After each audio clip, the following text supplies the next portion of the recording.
Once upon a time, in a certain village, there lived two neighbors. One was rich, very rich, and the other so poor that he had nothing in the world but a little hut, and that was tumbling about his ears.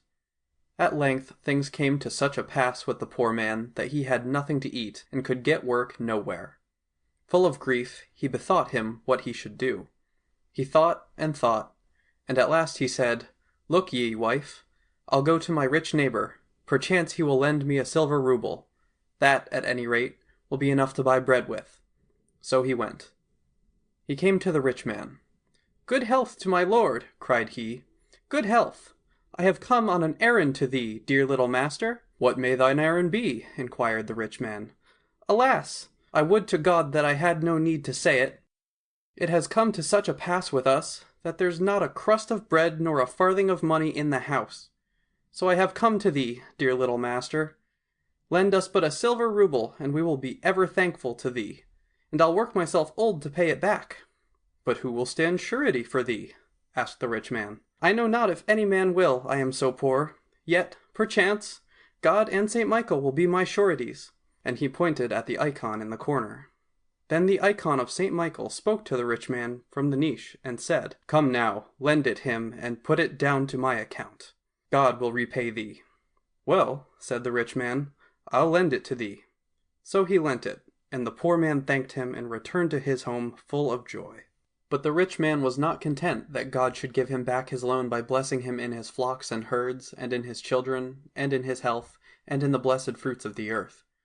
He waited and waited for the poor man to come and pay him back his rouble, and at last he went to seek him. "Thou son of a dog," he shouted before the house, "why hast thou not brought me back my money? Thou knowest how to borrow, but thou forgettest to repay." Then the wife of the poor man burst into tears. "He would repay thee indeed if he were in this world," said she, "but lo, he died but a little while ago."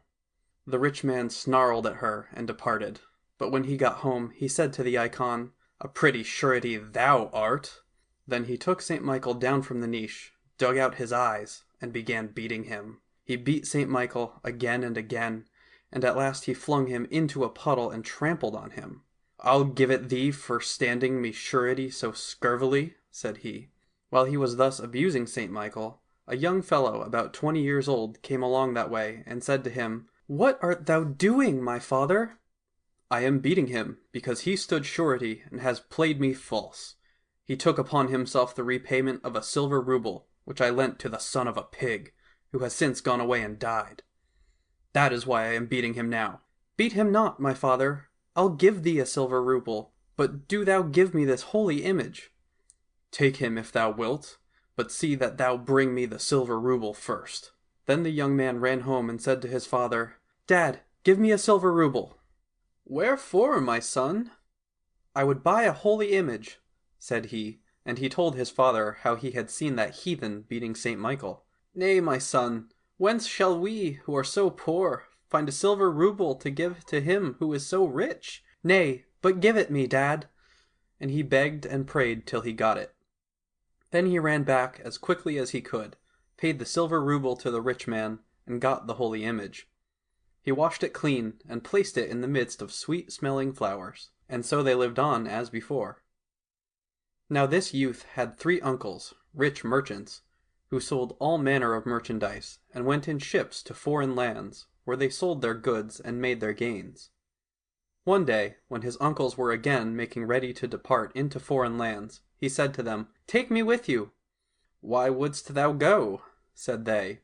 "We have wares to sell, but what hast thou?" "Yet take me," said he, "but thou hast nothing." "I will make me lathes and boards, and take them with me," said he. His uncles laughed at him for imagining such wares as these, but he begged and prayed them till they were wearied. "Well, come," they said, "though there is naught for thee to do, only take not much of these wares of thine with thee, for our ships are already full." Then he made him lathes and boards, and put them on board the ship, took St. Michael with him, and they departed. They went on and on. They sailed a short distance, and they sailed a long distance, till at last they came to another tsardom and another empire. And the Tsar of this tsardom had an only daughter, so lovely that the like of her is neither to be imagined nor divined in God's fair world, neither may it be told in tales. Now this Tsarina one day went down to the river to bathe, and plunged into the water without first crossing herself, whereupon the evil spirit took possession of her. The Tsarina got out of the water, and straightway fell ill of so terrible a disease that it may not be told of. Do what they would, and the wise men and the wise women did their utmost, it was of no avail. In the few days she grew worse and died. Then the Tsar, her father, made a proclamation that people should come and read the prayers for the dead over her dead body, and so exorcise the evil spirit, and whosoever delivered her was to have half his power and half his tsardom. And the people came in crowds, but none of them could read the prayers for the dead over her. It was impossible. Every evening a man went into the church, and every morning they swept out his bones, for there was naught else of him remaining. And the Tsar was very wrath. "All my people will be devoured," cried he, and he commanded that all the foreign merchants passing through his realm should be made to read prayers for the dead over his daughter's body. "And if they will not read," said he, "they shall not depart from my kingdom." So the foreign merchants went one by one. In the evening a merchant was shut up in the church, and in the early morning they came and found and swept away his bones. At last it came to the turn of the young man's uncles to read the prayers for the dead in the church. They wept and lamented and cried, "We are lost! We are lost! Heaven help us!" Then the eldest uncle said to the lad, "Listen, good simpleton. It has now come to my turn to read prayers over the Tsarina. Do thou go in my stead and pass the night in the church, and I'll give thee all my ship." "Nay, but," said the simpleton, "what if she tear me to pieces too? I won't go." But then St. Michael said to him, "Go and fear not. Stand in the very middle of the church, fenced round about with thy laths and boards, and take with thee a basket full of pears. When she rushes at thee, take and scatter the pears, and it will take her till cock-crow to pick them all up. But do thou go on reading thy prayers all the time, and look not up, whatever she may do." When the night came, he took up his laths and boards and a basket of pears, and went to the church. He entrenched himself behind his boards, stood there, and began to read. At dead of night there was a rustling and a rattling. "O Lord, what was that?" There was a shaking of the bier. Bang! Bang! And the Tsarina arose from her coffin and came straight toward him. She leapt upon the boards and made a grab at him and fell back. Then she leapt at him again, and again she fell back. Then he took his basket and scattered the pears.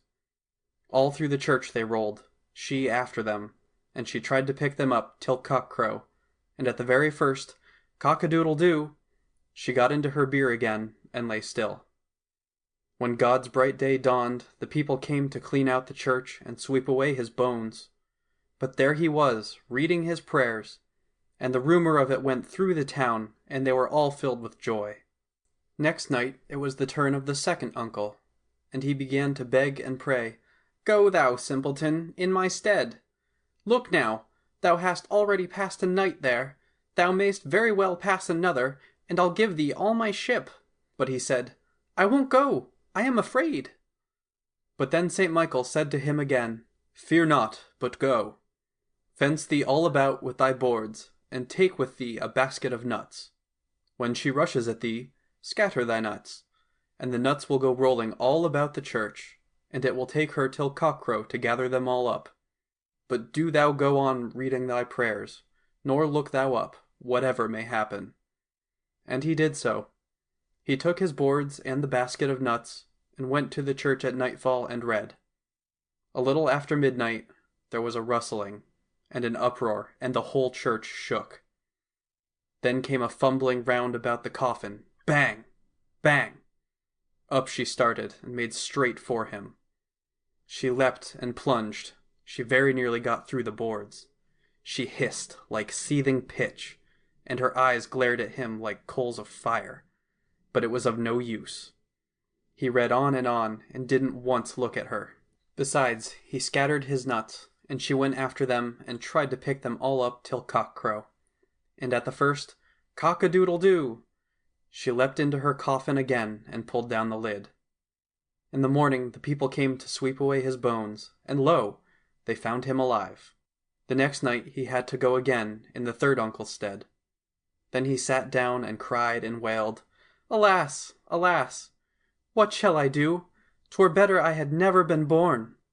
But St. Michael said to him, "Weep not, 'twill all end happily. Fence thyself about with thy boards, sprinkle thyself all about with holy water, incense thyself with holy incense, and take me with thee. She shall not have thee. And the moment she leaves her coffin, do thou jump quickly into it, and whatever she may say to thee, and however she may implore thee, let her not get into it again until she says to thee, 'My consort.'" So he went. There he stood in the middle of the church, fenced himself about with his boards, strewed consecrated poppy seed all around him, incensed himself with holy incense, and read and read. About the middle of the night a tempest arose outside, and there was a rustling and a roaring, a hissing and a wailing. The church shook, the altar candelabra were thrown down, the holy images fell on their faces. "O Lord, how awful!" Then came a bang, bang, from the coffin, and again the Tsarina started up. She left her coffin and fluttered about the church. She rushed at the boards and made a snatch at him, and fell back. She rushed at him again, and again she fell back. She foamed at the mouth, and her fury every instant grew worse and worse. She dashed herself about, and darted madly from one corner of the church to the other, seeking him everywhere. But he skipped into the coffin, with the image of St. Michael by his side. She ran all over the church, seeking him. "He was here, and now he is not here!" cried she. Then she ran farther on, felt all about her, and cried again, "He was here, and now he's not here!" At last she sprang up to the coffin, and there he was. Then she began to beg and pray him, "Come down, come down! I'll try and catch thee no more, only come down, come down!" But he only prayed to God, and answered her never a word. Then the cock crew once, "Cock-a-doodle-doo!" "Alas, come down, my consort!" cried she. Then he came down, and they both fell on their knees and began praying to God, and wept sore and gave thanks to God, because he had had mercy on them both. And at the dawn of day crowds of people, with the Tsar at the head of them, came to the church. "Shall we find him reading prayers, or shall we only find his bones?" said they. And lo, there they both were, on their knees praying fervently to God. Then the Tsar rejoiced greatly, and embraced both him and her. After that they had a grand service in the church, and sprinkled her with holy water, and baptized her again, and the unclean spirit departed from her. Then the Tsar gave the young man half his power and half his kingdom.